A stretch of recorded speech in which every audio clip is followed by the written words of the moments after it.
महाकारुणिक तथागत भगवान बुद्ध, महान धम्मदायाद, सम्राट अशोक, बोधिसत्व परमपूज्य डॉक्टर बाबासाहेब आंबेडकर या आपल्या आदर्शांना सर्वप्रथम पंचांग प्रणाम करतो. तसेच माता महाप्रजापती, माता यशोधरा, माता संघमित्रा, माता भीमाई, माता रमाई या आपल्या महानायिकांना देखील पंचांग प्रणाम करतो. उपस्थित सर्वांना सप्रेम जय भीम, नमो बुद्धाय. आज आपल्या या महानायिका समजून घेताना या कार्यक्रमाचा हा 5वा दिवस आहे आणि आजच्या या 5व्या दिवशी आपण आजची जी महानायिका आहे पटाचारा यांची कथा आपण आज समजून घेणार आहोत.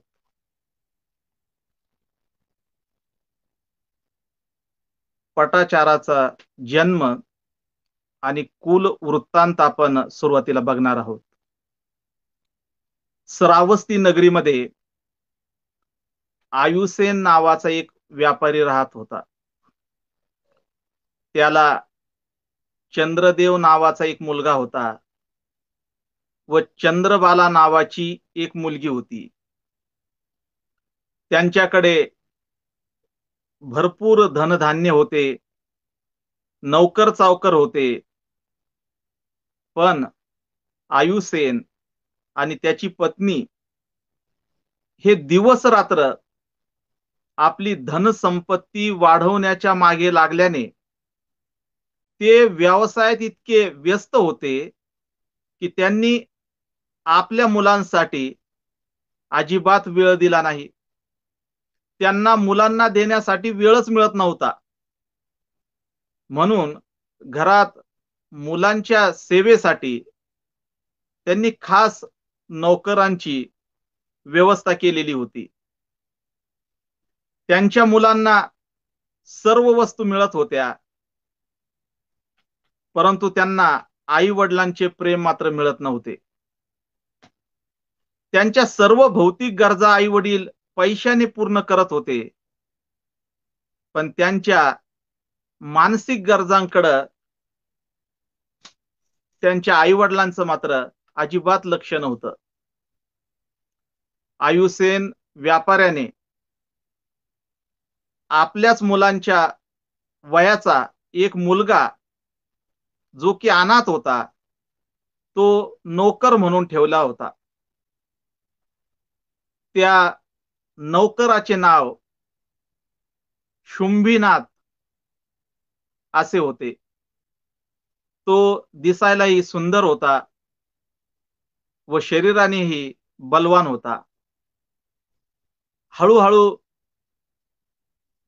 ही चंद्रबाला तारुण्यात आली. ती खूप सुंदर व सुडोल दिसू लागली. नौकर शुंभीनाथ ही तारुण्यात आला. चंद्रबालेची देखभाल करण्याचे काम आयुसेनने या शुंभीनाथाकडे सोपवलेलं होतं. तो कधी तिच्या रथाचा सारथी होऊन तिला उद्यानात घेऊन जात असे, कधी तिला तो जलविहारासाठी घेऊन जात असे, तर कधी अचर्वती नदीच्या किनारी तिला फिरायला देखील घेऊन जात असे.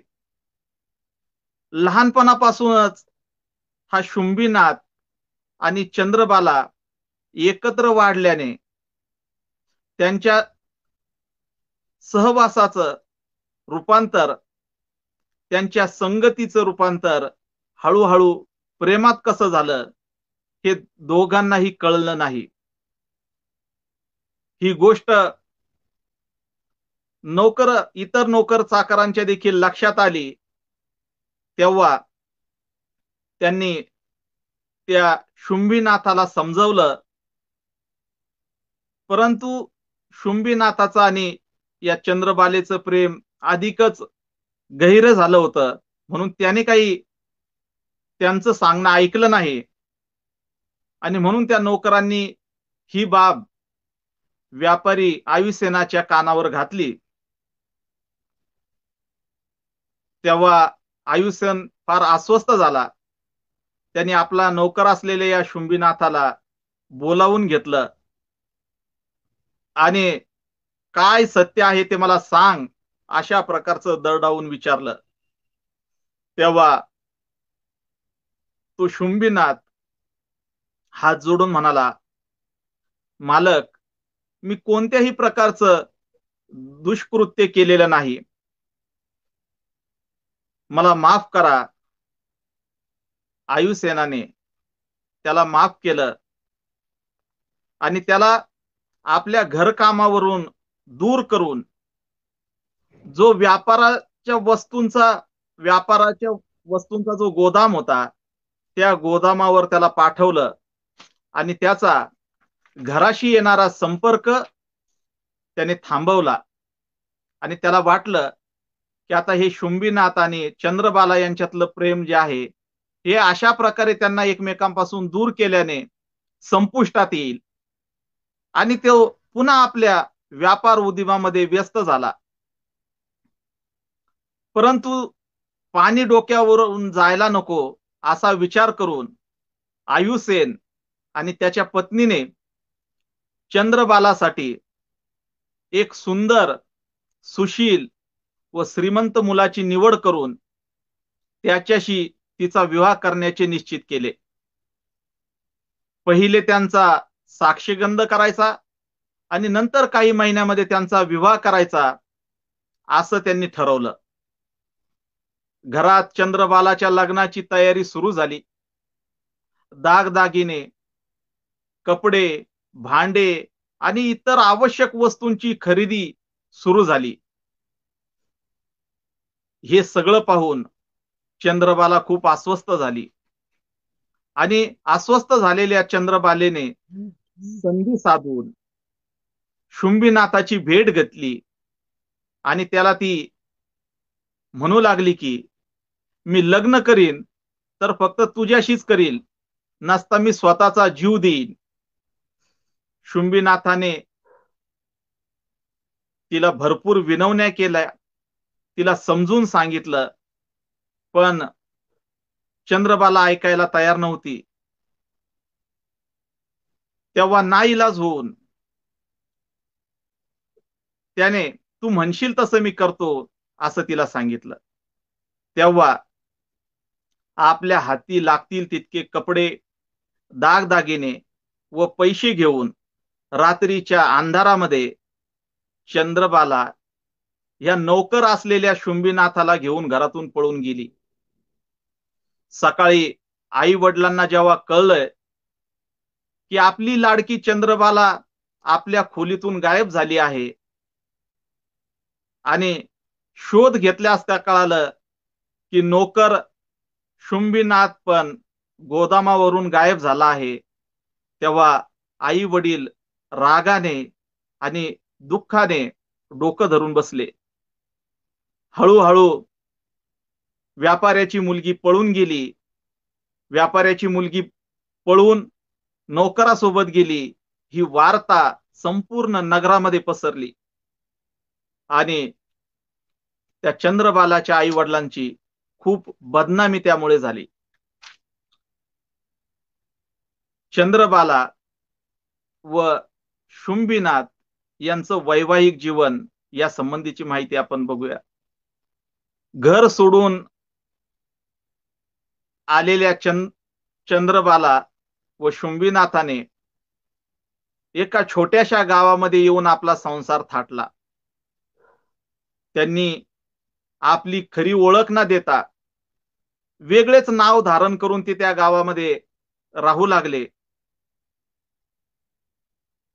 हळूहळू त्यांच्याजवळ असलेले दागदागिने आणि पैसे सर्व संपुष्टात आले, सर्व संपले. आणि मग घर कामाला कधी हात ना लावलेल्या चंद्रबालाला आता घरातले सर्वच काम स्वतः करावं लागायला लागत होते. स्वयंपाक करणे, पाणी आणणे, धुनी भांडी करणे, अशा कामात तिचा संपूर्ण दिवस जाऊ लागला. शुंभीनाथालाही आता मिळेल ते काम करावे लागत असे. काम मिळवण्यासाठी त्याला घरातून लवकर बाहेर पडावे लागत असे व त्याला यायला रात्री उशीरही होत असे. दोघही आपापल्या कामाने पार थकून जात असत.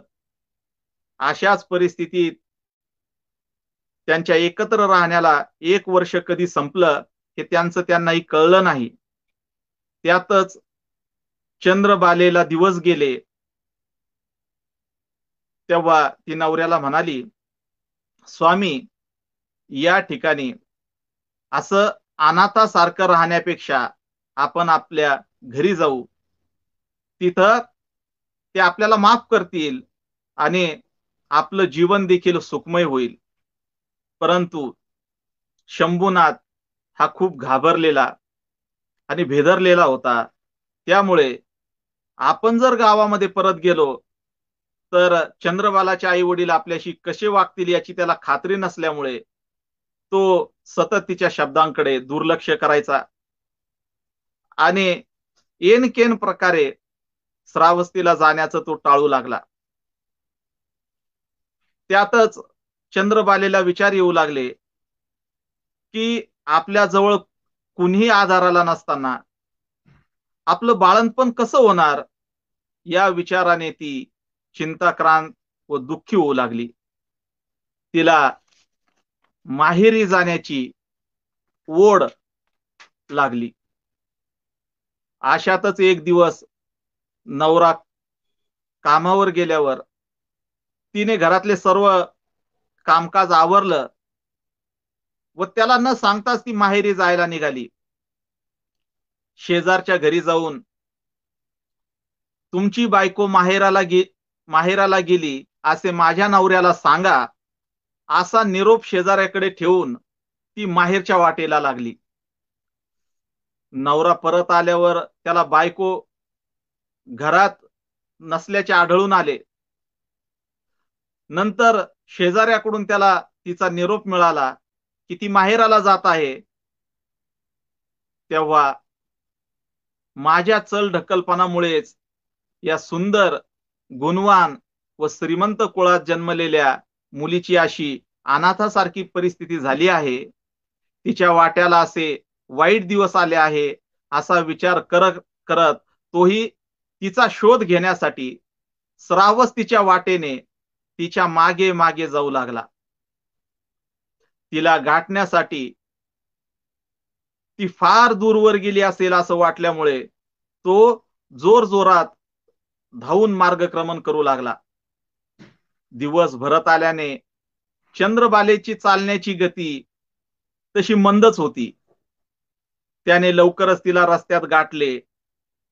तिला समजून उमजून तो परत तिला घेऊन घराकडे निघाला. पण रस्त्यातच तिला प्रसव वेदना होऊ लागल्या. ते एका झाडाखाली आले. काही क्षणातच तिने एका गोंडस बाळाला जन्म दिला. त्या बाळाकडे बघून तो म्हणाला, बाळ अगदी आपल्या आईवर गेले आहे. बाळाचा गौर वर्ण, उंच कपाळ, पाणीदार डोळे, तरतरीत नाक, हे सर्व बघून ते दोघही खूप खुश झाले आणि त्यांनी आपल्या त्या पहिल्या मुलाचं नाव अमररत्न असं ठेवलं. ते पुन्हा बाळासह आपल्या घरी येऊन आनंदाने राहू लागले. अमररत्नच्या जन्माने, त्याच्या बाळलीलाने ते आपलं सर्व दुःख विसरले आणि त्याच्या सोबत हसत खेळत त्यांचे दिवस जाऊ लागले. पाहता पाहता 3 वर्ष लोटले आणि चंद्रबालाला पुन्हा दिवस गेले. दुसरा जो भाग आपण बघणार आहोत की चंद्रबालेचं दुसरं बाळंतपण व मृत्यूचे तांडव. तिला दुसऱ्यांदा जेव्हा दिवस गेले तेव्हा पुन्हा माहेरी जाण्याची तिची इच्छा झाली की पहिलं बाळंतपण नाही पण दुसरं बाळंतपण तरी माहेरी व्हावं असं तिला सारखं वाटायला लागलं. ती पुन्हा पुन्हा नवऱ्याला म्हणायची की मला श्रावस्तीला जायचंय, मला माझ्या माहेरी जायचंय. आणि नवरा पुन्हा पुन्हा चाल ढकल करायचा. तेव्हा तेव्हा पुन्हा त्याच्या माघारी एकटीच आपल्या मुलाला घेऊन ती माहेरी जाण्यास निघाली. याही वेळी तिचे दिवस भरत आलेले होते, त्यामुळे तिला चालताना खूप त्रास होत होता. पावसाळ्याचे दिवस असल्याने वातावरण क्षणाक्षणाला बदलत होतं. ते मायलेक पुढे पुढे जात होते, तर तिचा पती धावत धावत मागे मागे येत होता. काही वेळातच त्यांची रस्त्यामध्ये गाठभेट झाली आणि पती पत्नीची गाठभेट झालेली असतानाच त्या क्षणी वादळ वाऱ्याला एकदम सुरुवात झाली. विजांचा प्रचंड कडकडाट सुरू झाला. थोड्याच वेळात मुसळधार पावसाला सुरुवात झाली. त्या निर्जन स्थळी आश्रय घ्यायला कुठेही जागा नव्हती. त्यातच चंद्रबालेला पुन्हा प्रसव वेदना सुरू झाल्या. स्वामी, कुठेतरी आश्रय शोधा, अहो मला खूप त्रास होत आहे, असे ती नवऱ्याला म्हणू लागली. नवरा घाईघाईने आश्रय स्थान शोधण्यासाठी भर पावसामध्ये गेला. त्याला घनदाट झाडीमध्ये पावसापासून बचाव होईल अशी एक जागा नजरेस पडली. तो घाईघाईने ती जागा साफ करू लागला. आजूबाजूचं गवत उपटू लागला. तेव्हा अचानक त्या गवतामध्ये लपलेला एका विषारी सापाने त्याला चावा घेतला. तो त्या भयंकर वेदनेने जोरात किंचाळला आणि क्षणात मरण पावला. इकडे पतीची जीवन ज्योत मालवत होती आणि त्याच क्षणी तिकडे चंद्रबाला दुसऱ्या मुलाला जन्म देत होती. ती प्रसूतीनंतर अशक्तपणा आल्याने रात्रभर एका झाडाखाली पडून राहिली. सोबत 3 वर्षाचा तिचा मुलगाही तिला बिलगून तिथे झोपून राहिला. सकाळ होताच तिला थोडी तरतरी आली. तिने आजूबाजूला मिळतील ती 1-2 फळं खाऊन पोटातली अग्नी शांत करण्याचा प्रयत्न केला आणि ती नवऱ्याचा शोध घेऊ लागली. त्याला इकडे तिकडे शोधू लागली. स्वामी स्वामी म्हणून आवाज देऊ लागली. काही अंतर चालून आल्यावर तिला नवरा मरून पडलेल्या अवस्थेत दिसला. त्याचे शरीर काळे निळे पडले होते. त्याच्या तोंडातून फेस आलेला होता. शरीर थंडगार पडलेले होते. ती त्याचे अंत्यसंस्कार करण्यात पूर्णपणे असमर्थ होती. तिने आजूबाजूचे गवत जमा करून त्याचे शरीर झाकून टाकले.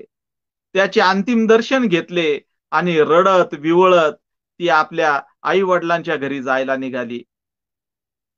एका हातावर नुकतेच जन्मलेले तानुले बाळ व दुसऱ्या हाताला 3 वर्षाचा अमररत्न यांना घेऊन ती श्रावस्तीच्या दिशेने रडत रडत चालली होती.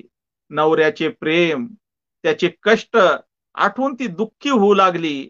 मी विचाराने घर सोडल्याने माझ्या नवऱ्याला मरणाला सामोरे जावं लागले.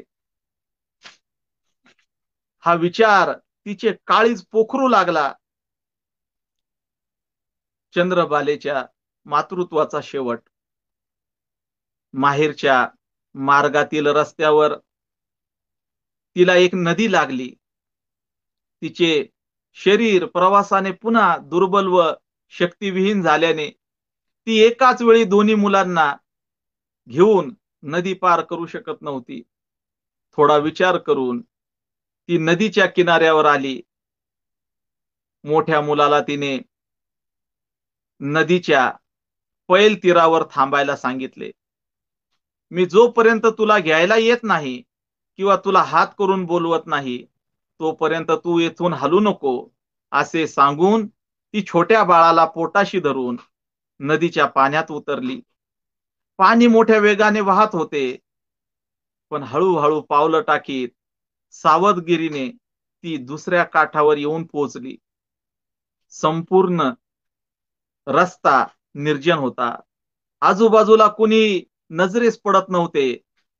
तिने आपल्या त्या 1 दिवसाच्या मुलाला कापडात गुंडाळून जवळच्याच एका झुडपावर ठेवले. ते झुडूप जमिनीपासून वर असल्याने इथे माझे बाळ सुरक्षित राहील असं तिला वाटलं.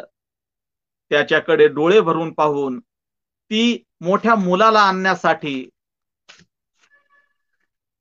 पुन्हा नदीच्या पाण्यात उतरली. ती क्षणाक्षणाला मागे वळून पाहत होती व पुढे पुढे चालत होती. चालत चालत ती नदीच्या मध्यभागी आली. ती आळीपाळीने दोन्ही मुलांकडे पाहत होती. नेमकं त्याच क्षणी तिला दिसले की झुडपावर मांसाचा गोळा आहे असे समजून एक भला मोठा शिकारी पक्षी तिच्या बाळावर झडप घालत होता.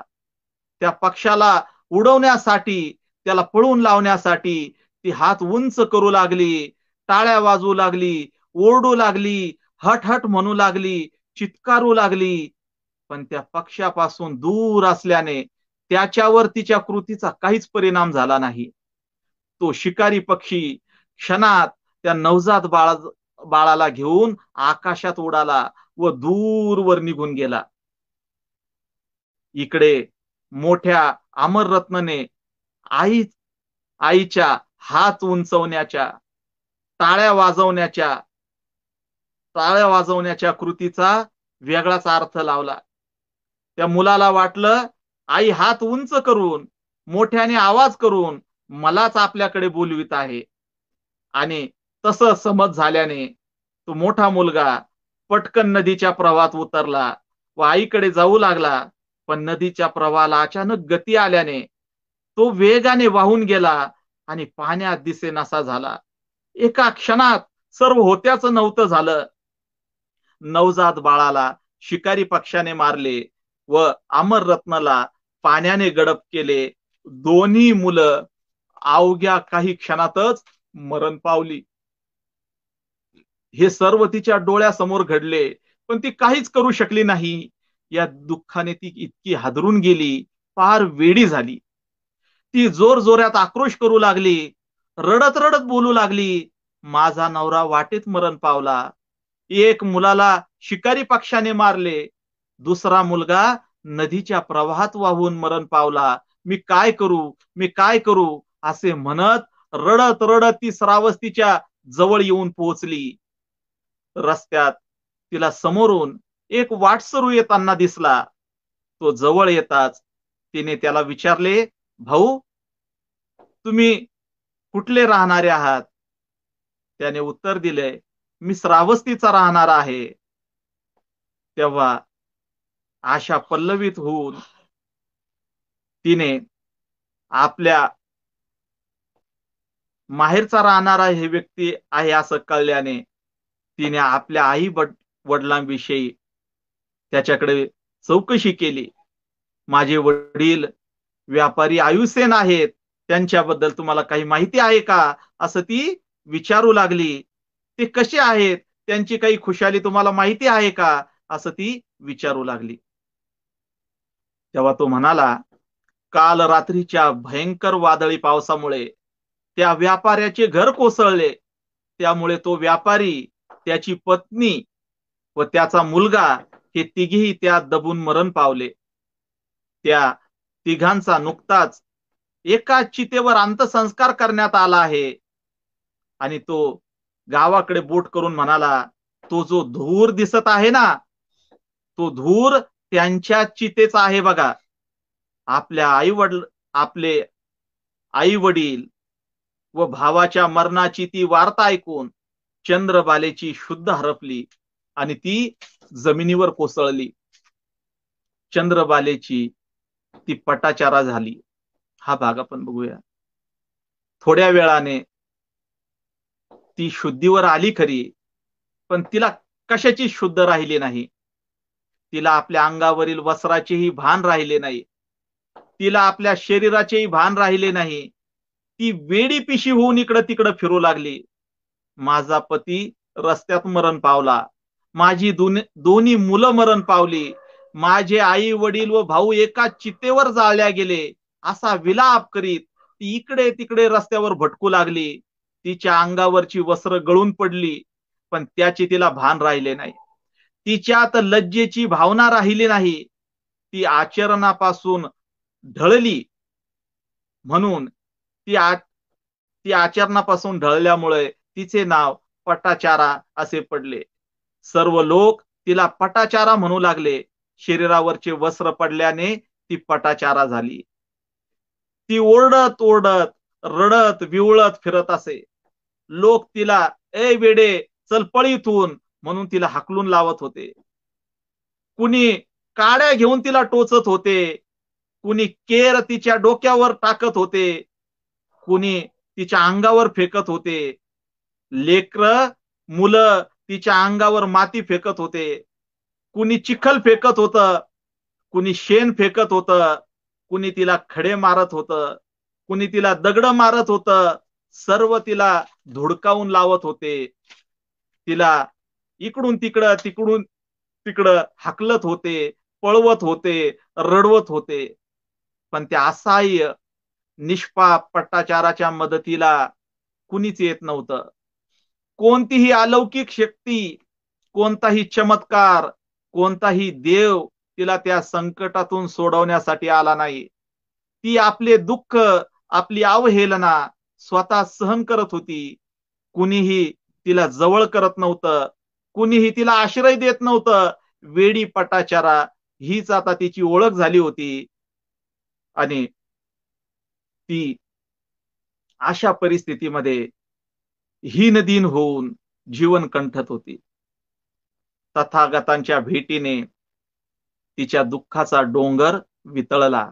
हा भाग आपण बघणार आहोत. अशातच तथागत बुद्ध श्रावस्तीला आले होते. ते जेतवन विहारामध्ये वास्तव्याला होते. एके दिवशी त्या परिसरात प्रचंड मोठ्या अशा भिक्खू संघाला ते धम्माचा उपदेश देत होते.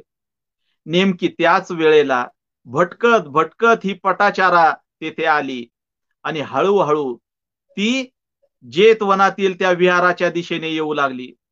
तेव्हा तिथे बसलेल्या लोकांनी तिला येताना पाहिलं आणि त्यांनी एकच गलका केला, अरे त्या वेडीला येऊ देऊ नका, अरे त्या वेडीला येऊ देऊ नका. तथागत बुद्धांनी पटाचाराची ती अवस्था पाहिली आणि ते लोकांना उद्देशून म्हणाले, तिला अडवू नका, तिला येऊ द्या.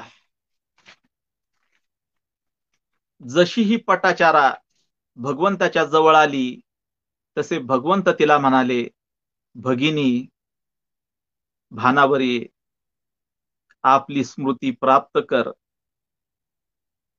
भगवंताचे जे शब्द होते की भगिनी भानावर ये, आपली स्मृती प्राप्त कर. भगवंताच्या त्या करुणामयी सहृदयी शब्दांनी पटाचारा एकदम शांत झाली. ती लगेच भानावर आली. तिची पूर्वीची स्मृती एकदम जागृत झाली आणि त्यामुळे आपण वस्त्रविहीन आहोत हे तिच्या लक्षात आले व ती लज्जेने खाली बसली. त्या क्षणी एका भिक्कुनीने एक वस्त्र आणून पटाचाराच्या अंगावर टाकलं. ते वस्त्र तत्काळ तिने आपल्या अंगाभोवती गुंडाळून घेतलं. ती भगवंतासमोर नतमस्तक झाली. तिने तथागतांना मनोभावे वंदन केलं आणि तिच्या वेदनेचा एकदम बांध फुटला. ती हुंदके देत देत रडत रडत भगवंताला म्हणाली, भंते माझं रक्षण करा. माझ्या एका मुलाला शिकारी पक्षाने मारलं, माझ्या दुसऱ्या मुलाला नदीच्या प्रवाहाने वाहून नेलं, माझा पती रस्त्यात मरण पावला, माझे माता पिता भाऊ हे एका चितेवर जाळल्या गेले. भगवंत आता मला कोणी उरलं नाही, मी काय करू? भगवंत माझे रक्षण करा, माझे रक्षण करा, असे म्हणून ती पुन्हा जोरजोरात रडू लागली. तिचे ते करुण, दुःखद व हृदयद्रावक कथन ऐकून तथागत पटाचाराला म्हणाले, पटाचारे, चिंता करू नकोस. तुझी रक्षा करण्यास सर्व अर्थाने समर्थ असलेल्या व्यक्तीकडे तू आली आहेस. मित्रांनो, अतिशय महत्वाचे उद्गार हे भगवंताचे आहेत, की संकटग्रस्त व्यक्तीला कसा आधार द्यावा. काय म्हणतात भगवंत? चिंता करू नकोस, तुझी रक्षा करण्यास सर्वार्थाने समर्थ असलेल्या व्यक्तीकडे तू आली आहेस. आणि पुढे म्हणतात, तू आता निश्चिंत राहा. आणि नंतर तथागतांनी तिला धम्माचा उपदेश दिला. त्यामुळे तिच्या मनाला शांती प्राप्त झाली, तिचे मन हळूहळू स्थिर झाले. तेव्हा भगवंत तिला म्हणाले, पटाचारे, तुझे पुत्र, तुझे नातेवाईक हे तुझे शरणस्थान होऊ शकत नाहीत. तू आपले शील शुद्ध कर आणि तू निर्वाणाच्या मार्गाची वाट सुरू हो. तेच तुझ्या करता सर्वोत्तम शरणस्थान आहे. तथागतांच्या या उपदेशाने पटाचाराला श्रोतापत्ती फळाची प्राप्ती झाली. ती भिक्कुनी संघात सामील झाली आणि निर्वाण प्राप्तीची साधना करू लागली. पटाचाराला झालेला निर्वाणाचा साक्षात्कार अर्थात तिची तृष्णेतून मुक्ती कशी झाली हे आपण बघूया. एके दिवशी एका घड्यात पाणी घेऊन पटाचारा आपले पाय धुत होती. पाय धुतल्यानंतर तिने उरलेल्या पाण्यातील थोडे पाणी पुन्हा पायावर ओतले. ते पाणी थोड्या दूरवर जाऊन ते जमिनीत जिरले. त्यानंतर तिने पुन्हा दुसऱ्यांदा पायावर पाणी ओतले. ते पाणी पहिल्यापेक्षा अजून थोडे दूर जाऊन पुन्हा जमिनीत जिरले. त्यानंतर पटाचार्याने पुन्हा तिसऱ्यांदा पायावर पाणी ओतलं. ते दुसऱ्यापेक्षा अजून थोडं दूर जाऊन जमिनीत जिरलं. हे तीनदा, पहिल्यांदा पाणी थोडं जवळ, दुसऱ्यांदा त्याच्यापेक्षा पुढं आणि तिसऱ्यांदा एकदम पुढं. तर हे सगळं बघितल्यानंतर ते दृश्य पाहून पटाचारा विचार करू लागली, की मी पहिल्यांदा ओतलेल्या पाण्याप्रमाणे काही प्राणी पहिल्या वयात म्हणजे अल्पवयात मरण पावतात. मी दुसऱ्यांदा ओतलेल्या व त्यापेक्षा थोडे दूर गेलेल्या पाण्याप्रमाणे काही प्राणी मध्यम वयात मरण पावतात. आणि मी तिसऱ्यांदा ओतलेल्या आणि त्याच्याही पेक्षा दूर गेलेल्या पाण्याप्रमाणे काही प्राणी शेवटच्या वयात म्हणजे वृद्धप काळात मरण पावतात. असा विचार करत असतानाच तिला तथागतांच्या उपदेशाचं स्मरण झालं. तथागत जणू आपल्या समोर उभा आहे आणि ते म्हणत आहेत, की पटाचारे, हे सर्व प्राणी मरणधर्मी आहेत. जो जन्माला आला तो कधी ना कधी मरणारच आहे. आणि तथागतांचा हा उपदेश आठवतात पटाचाराला निर्वाणाचा साक्षात्कार झाला. आपल्या जीवन अनुभवाचे सार पटाचाराने आपल्या स्वतःच्याच गाथांमध्ये कथन केलेले आहेत. पटाचाराच्या ज्या गाथा आहेत त्या गाथा या थिरी गाथा या ग्रंथामध्ये आलेल्या आहेत. त्या पहिल्या गाथामध्ये पटाचार असे म्हणते, शेतकरी शेतात नांगरणी व पेरणी करून बी पेरतात आणि त्यापासून धन मिळवून ते आपल्या कुटुंबाचं पालन पोषण करतात. आणि मग त्या शेतकऱ्याचं जसं त्याने केलेल्या प्रयत्नाचं फळ त्याला मिळतं, त्याची ती तुलना करून दुसरी गाथा म्हणते, मग मी शील संपन्न असताना, अचंचल असताना, उत्साहाने धम्माचे आचरण करणारी असताना मला निर्वाणाचे फळ का मिळत नाही, मला निर्वाणाचं धन का प्राप्त होत नाही, असा प्रश्न ती स्वतःला विचारते, की शेतकऱ्याला जसं त्याच्या मेहनतीचं फळ मिळतं तसं मला माझ्या मेहनतीचं फळ का मिळत नाही, असं ती विचार करायला लागते. आणि मग ती म्हणते, तिसऱ्या गाथेत असं म्हणते, की एके दिवशी पाय धुतल्यानंतर मी पुन्हा पायावर पाणी ओतले, तेव्हा ते पाणी उंच भागाकडून वाहत उताराकडे आले. ती कृती पाहून मी चित्ताला समाधीत लावले आणि घोड्याप्रमाणे मी त्याला प्रशिक्षित केलं, की एखाद्या उन्हाळ घोड्याला एखादी व्यक्ती जशी लगाम लावून स्वतःच्या ताब्यामध्ये ठेवते, तसं ती म्हणाली, का मी देखील स्वतःच्या मनाला प्रशिक्षित करून स्वतःच्या ताब्यामध्ये ठेवते. त्यानंतरच्या गाथेत पटाचारा म्हणते, त्यानंतर मी एक जळता दिवा घेऊन विहारामध्ये आले आणि मी दिव्याचे अवलोकन करत खाटेवर बसून राहिले आणि मी माझे सर्व ध्यान त्या दिव्याच्या ज्योतीवर केंद्रित केलं, की चित्ताला एकाग्र करण्यासाठी. ती म्हणते, की मी दिवा लावला, तो घेऊन विहारात आले आणि खाटेवर बसून त्या दिव्याच्या ज्योतीवर मी माझं लक्ष केंद्रित केलं, चित्त एकाग्र करू लागले आणि हळूहळू ती वात जळत गेली. आणि पुढच्या गाथेमध्ये ती म्हणते, त्यानंतर मी सुई घेऊन दिव्याची वात खाली तेलात ओढली. माझ्या त्या कृतीमुळं दिवाच विझला. तो दिवा विजताच माझ्या चित्तालाही निर्वाण प्राप्त झाला. ती म्हणते, की माझ्या चित्ताची देखील तृष्णेची ज्योत कायमची विझून गेली, की जसा तो दिवा विझला तसे माझ्यामध्ये जी लोभ होता, जो तृष्णा होती, ती ज्योत देखील कायमची विझून गेली, अशी ती म्हणते. मित्रांनो, ही पटाचारा स्वतः तर दुःखातून मुक्त झालीच, परंतु थेरी गाथेमध्ये सगळ्या गाथा 73 थेरींच्या ज्या गाथा आहेत, त्या सर्व गाथा एका एका थेरीच्या आहेत.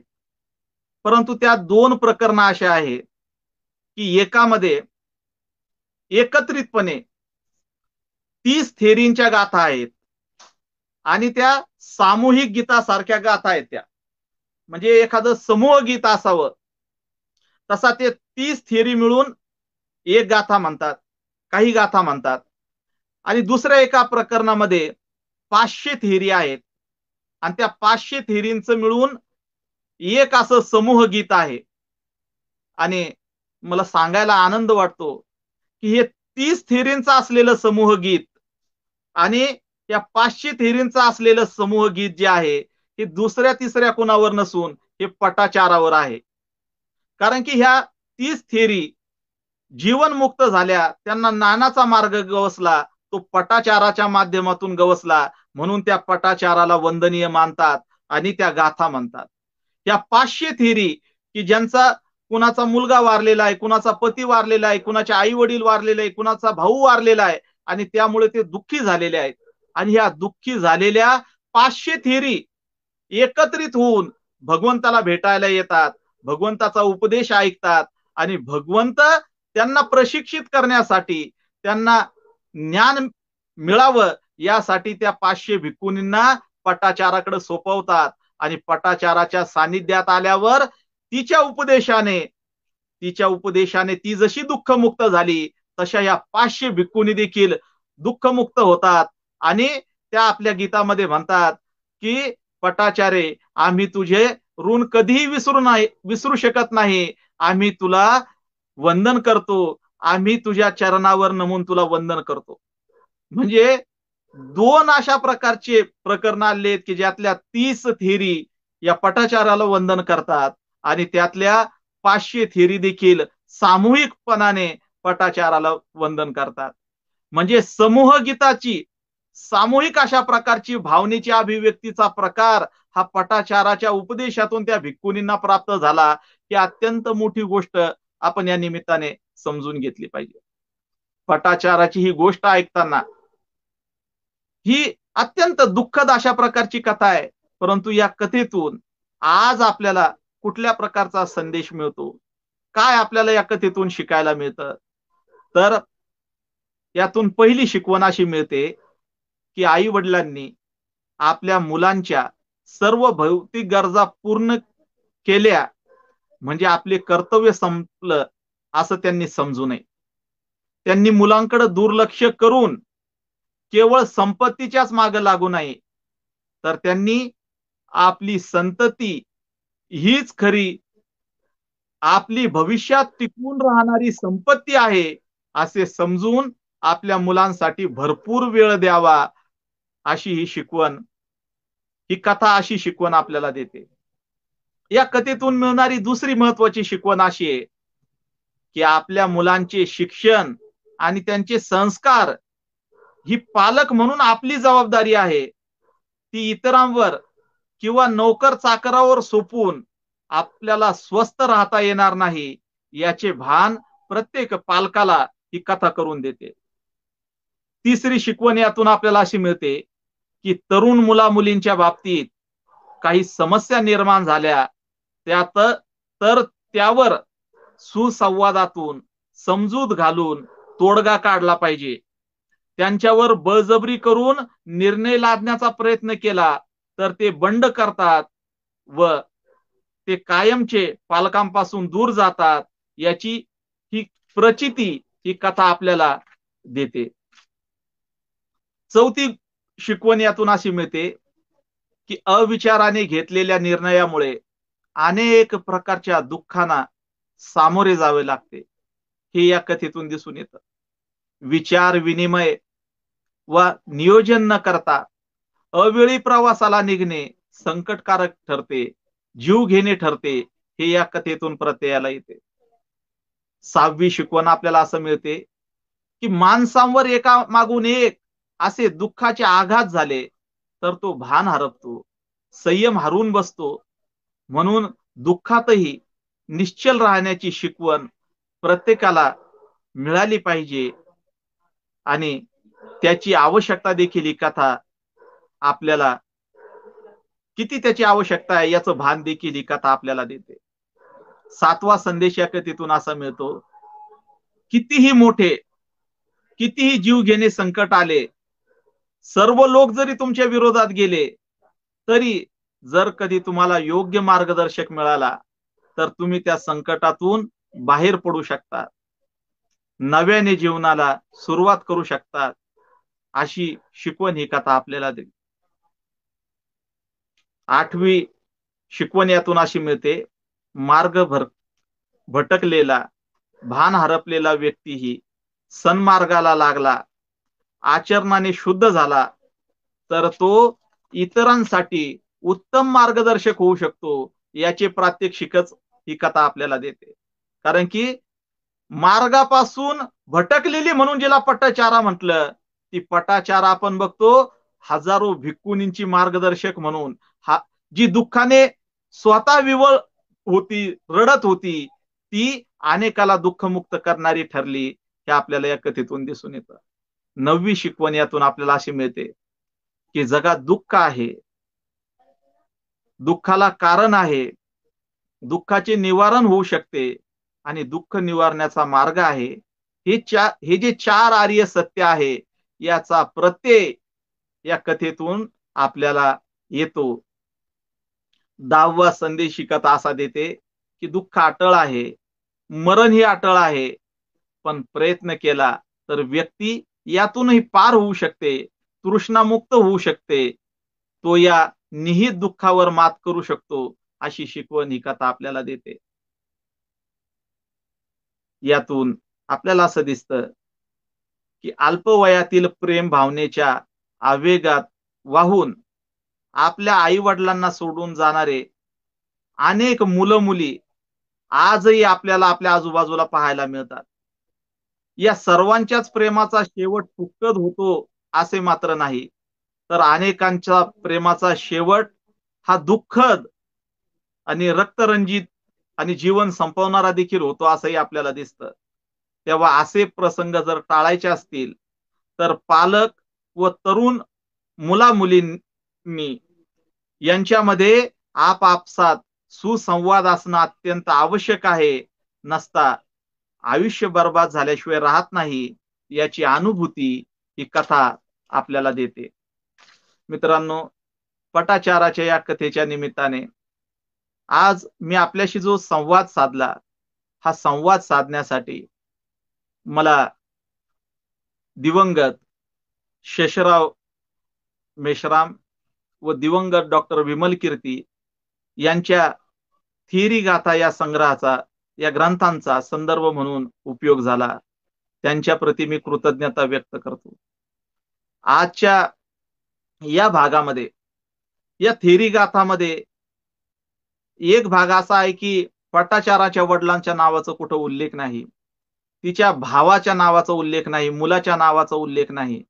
पण तरी मी इकडं तिकडं शोध घेत असताना मला एका फेसबुक पोस्टच्या माध्यमातून की ही नावं, तिच्या वडिलाचं आयुसेन नाव, तिच्या भावाचं नाव, त्याचबरोबर अमररत्न हे तिच्या मुलाचं नाव, तिच्या पतीचं नाव जे आहे की शुंभीनाथ, ही नावं मला या फेसबुक पोस्टमध्ये मिळाली आणि म्हणून मी त्या पोस्टची मला मदत झाली. तेव्हा त्या व्यक्तीबद्दल देखील मी कृतज्ञता व्यक्त करतो. बहुजन संघटक पेजने महानायक समजून घेताना या माध्यमातून मला आपल्याशी संवाद करण्याची संधी उपलब्ध करून दिली. त्याबद्दल मी त्यांचेही मनपूर्वक आभार व्यक्त करतो आणि या ठिकाणी थांबतो. जय भीम, जय प्रबुद्ध भारत.